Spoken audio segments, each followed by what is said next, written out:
একটা গণহত্যাকারী রানা, সোহেল রানা নামে, তাকে প্রত্যয়নপত্র দিয়ে জামিন করাইছে।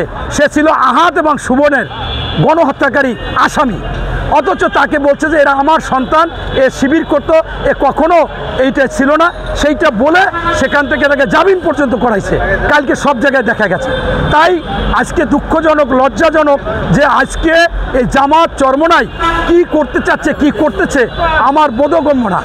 এখন এমনও হতে পারে যে ওই ভারতের রয়ের সাথে তাদের এজেন্ডা বাস্তবায়ন করার জন্য আমরা গোপনীয়ভাবে শুনতেছি। আবার ইনকিলাব পত্রিকায় পরশুদিন দেখলাম যে জামাত এবং আওয়ামী লীগকে বাংলাদেশে আবার আনতে চায়, পুনর্বাসন করতে চায়। তার চালচলন আমরা দেখেছি। এই জামাতের দলের আমির মহোদয় আপনার হঠাৎ করে সেই 7ই আগস্ট 2024 সালে বললো আওয়ামী লীগকে আমরা ক্ষমা করে দিয়েছি। এরপর আবার বললো আওয়ামী লীগকে যদি স্বৈরাচার বলেন, ফ্যাসিস্ট বলেন, আমার খারাপ লাগে, আমি এটা চাই না। এরপরে আপনারা দেখছেন যে ভারতকে বলছে ভারত নাখোশ হয়, ভারত অখুশি হয় এবং ভারতের সাথে সমঝোতা করে সুসম্পর্ক রেখে আমরা রাজনীতি করতে চাই। আবার চুপ করে চলে গেল আমেরিকা, যাই সিআইর সাথে আলোচনা করলো। এটা পেপার পত্রিকার কথা, আমার কথা না, আপনাদের কথা। তাই আসলে ওনারা কি চাচ্ছে? আবার বলে আগে নারী নেতৃত্ব খালেদা জিয়াকেও মানছিল, শেখ হাসিনাকে মেনে করেছে, ওনাদের সুবিধার জন্য এটা করে। আবার এখন বলে নারী নেতৃত্ব হারাম। আসলেও কোরআনে নারী নেতৃত্ব হারাম। এখন আমি বিএনপি করি কেন? আমি বিএনপি হচ্ছে মধ্যমপন্থী। আমরা কিন্তু বলি না যে কোরআনের আইন চলবে, আবার আমরা বলি না যে কোরআন চলবে না। আমরা একেবারে নাস্তিকও না এবং পুরোপুরি ডানপন্থী না, আমরা মধ্যমপন্থী। এটা জেনে শুনে আমরা রাজনীতি করি। তাই তারা বলে ডানপন্থীর কথা, অথচ তাদের সুবিধার জন্য।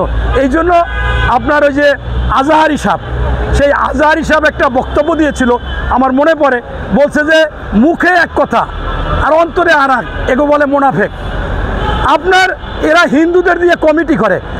ইসলামে স্পষ্টভাবে হিন্দুদেরকে আমির বানানো যাবে না, হিন্দুদেরকে খেলাফত দেওয়া যাবে না, নেতৃত্ব মানা যাবে না। তাহলে কেন করেন? তাহলে প্রতারণা করেন।